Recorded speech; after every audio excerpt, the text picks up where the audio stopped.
Hey there, kiddos, and welcome back to the channel. I'm Uncle Frank, hoping that you are having a great day. And in today's video, I'm going to be sitting back in my very squeaky chair, relaxing and having a little conversation with all of you guys about trading card game markets and finding your trading card game market. Because for some TCGs, it can be harder than others to figure out exactly what the market looks like. And to really illustrate what it is I'm talking about, I feel like I should run you guys through a quick little scenario. So, let's say that you, yes, you, dear viewer, are an individual very similar to Uncle Frank. You have a passion for card games, you like playing them, collecting them, having fun, all that jazz.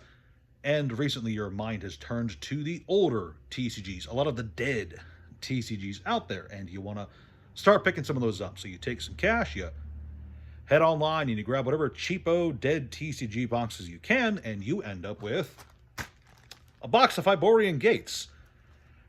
Interesting choice, I'm going to be completely honest, but after you learn how to play the game, which, again, interesting choice. After you learn Hyborian Gates and you pull some cards aside for your collection, you've cracked a box, you've gone through a bunch of packs, you have a bunch of singles lying in front of you. Some you're keeping, but others you want to turn to the open market and turn this little bundle of joy here into some revenue so you can continue to fund your dead card game hobby, right? Well, obviously, after you've organized everything and you have a good idea of what you have been studying Hyborian Gates now for weeks, you've been having a lot of fun with Hyborian Gates. This is a fictitious scenario, by the way. So you head on over to TCG Player, head to the seller portal, and go to their inventory tab, and you click the little drop-down window to start adding Hyborian Gates cards to their Hyborian Gates category on TCG Player. Except that it doesn't exist. No, it's not on Card Market either. Or Card Nexus, the new one. If you go to any of the major TCG online marketplaces, in fact, you'd be hard-pressed to find Hyborian Gates. Or the old Star Wars card game from Decipher. Or the Mega Man TCG. Dot Hack, or a lot of the new indie TCGs. In fact, the name TCG Player is a bit deceptive because there are surprisingly few card games available on that website. Some books, though. Some war books are available there for some reason. Weird choice there. Whatever. I don't run the site. So, you're in a little bit of a pickle. You got some product, and maybe there's some people out there who want the product. Well, what are you to do? And in this specific scenario, assuming that you know absolutely nothing about the Hyborian Gates community, its collectors and its fans and all that jazz, and I've got to assume that there's at least some people out there who really like this stuff. I don't know who it would be, but I'm assuming that they're out there. All right? And you want to reach them, and you want to sell them your stuff. Well, what do you do? What avenues do you have towards trying to figure out what sells, what people like, etc.? Well, when it comes to discovering the market of a card game that is exceptionally niche in of the fact that it is a dead card game and has been for quite some time, you have two broad options available to you. And all of them, all your options include a bit of legwork up front. So first things first, what you want to do is learn as much about your card game as possible. Organize everything you have. Get it down to the sets. Alphabetize them within the sets. And then once you have everything sorted, go to, I think, CCG Trader online is an excellent gallery website that has a bunch of the rarities listed for a lot of dead card games. There's a bunch of resources online you can use for basically any dead card game to figure out what the rare cards are and what the promos were and everything like that. So organize it, figure out what the rarest cards you have are, and then you can move on to option one, eBay. Option one is always going to be eBay. You can buy and sell anything on eBay, and for some dead card games, eBay is not even that bad of an option for figuring out general card prices. There are plenty of dead card games like the Harry Potter TCG, for instance, where there is an active and thriving buyer's market there. People like the Harry Potter TCG, they buy a lot of it on eBay, etc. If you have no idea what you've got, I would recommend taking the rarest cards in your collection, throwing them up on eBay for whatever practical price you can find. If you can't find any prior sales data for those cards that you have, give it an arbitrary number. Take the rarest cards you have, price them at whatever number you feel comfortable with, and if they don't sell over a 3-month period, a 6-month period, slowly adjust the prices until you start getting hits, right? See what works, see what doesn't work. That's tedious and it's time consuming, but assuming that there's people out there who show interest in the stuff you're selling, sooner or later you're going to get a hit and you'll start to figure out what the prices are for various cards of different rarities. Repeat this enough, going down the list from rare to commons and all that jazz, eventually you'll have enough of the set listed that you'll be able to have a pretty good idea of what people are buying and selling from your TCG of choice. Again, it could be Hyperborean Gates, could be the Mega Man card game, could be Harry Potter, whatever.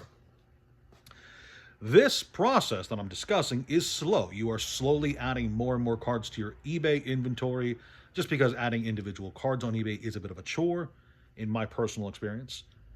Not insane, by the way. It's not impossible. You could, in theory, pump out a few thousand cards a day. I just find TCG Player to be so convenient. TCG Player really has spoiled me, I should say. It's so very easy to just add a bunch of cards in one go without any external tools or anything. TCG Player is quite convenient. eBay doesn't have that for me.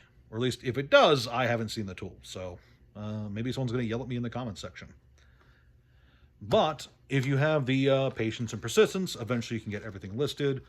All the singles plus some sealed product, or even a bunch of singles all in one listing. That is a thing you can do. And you can start to see what works and what doesn't work, what people are buying, what they aren't. Option 2 is the much more difficult option, or maybe I should say much more involved option, and that is adding the inventory to your own site. Making your own Shopify store, for instance. Making your own online web store where you can kind of populate it exclusively with the cards from dead card games that you're interested in.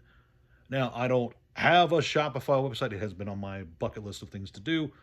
But from what I understand, there's no eBay fees on Shopify websites. So that's a bonus right there. And it also lets you curate your own categories, card games, sets within those card games, cards within sets. So there's a bunch of organizational structure you can kind of force into whatever card game you're working with. Now, there are other options available to you, obviously. You know, if you have a dead card game with a thriving community, like, for instance, the Harry Potter card game, the Transformers card game, and a bunch of other ones, you know, you can always go to the direct market. You can go to places like some Reddit, subreddits, some Discord groups, places like Facebook Marketplace directly.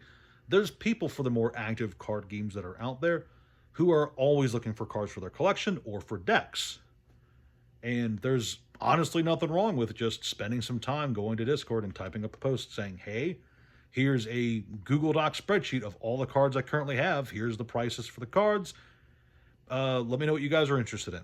It's totally fine doing that. I've done it a few times myself. I do think it's tedious to write that stuff up, but if you're able to keep up with it and update your inventory and prices regularly, there's nothing wrong with that. Have fun. So what I'm trying to say is, if you do not have the easy vector of TCG Player to turn to for a lot of dead card games, and there's loads of card games, not even dead ones. There's, like I said, there's plenty of indie ones that aren't on TCG Player. There was Pal World's not on TCG Player, and that game's popular as fuck. I swore. Someone's going to yell at me about that. Anyway, like Pal World is super successful right now. It's the top of the world TCG at the moment. Everyone loves it. And Pokemon's going to zero. The Pokemon's crashing. No one wants Pokemon. It's all about Pal World. And Pal World's not on TCG Player. And there's plenty of other indie card games that aren't on TCG Player. Critters isn't on TCG Player, and that's weird to me. I should talk about Critters again. I've been having a lot of fun with that lately. But yeah, if you're a card game of choice, if your experimental TCG of the day of choice isn't on TCG Player and you don't have an easy way uh, to buy and sell it online, I'm here to say that there are options in front of you. The most reliable is eBay. Everybody knows eBay, but it does come with fees. It does come with some tedious work to get the stuff on the website, and you are competing with quite literally the entire internet there. You can make your own website. I don't know how to do it. I'm imagining it's probably not as hard as I might instinctively think it is. But hey, maintaining your own Shopify website, not a terrible idea. And then, of course, like I said, you can go direct. Seek out the Discord groups, the Facebook marketplaces, the Redditors who are into your game, and see what people are buying and selling there directly, right? So, at the end of the day, what really matters is, do you have the patience, the time and energy to go and put the legwork in to actually try and sell this stuff? If you do, awesome. Kudos to you. Good job. If not, there's nothing wrong with that. Stick to the TCG Player stuff. You know, if you want the hyper convenience of buying and selling just what's on TCG Player, there's nothing wrong with that at all. And if you want to sell on eBay and you don't want to deal with all the singles and such, there's also nothing wrong with just buying and selling TCG booster boxes or packs or whatever. How much effort and time you're willing to put into it is not a reflection on you, negative or positive. What matters is that you're willing to show the perseverance and keep going back at it and keep trying to do a bit better every time, you know?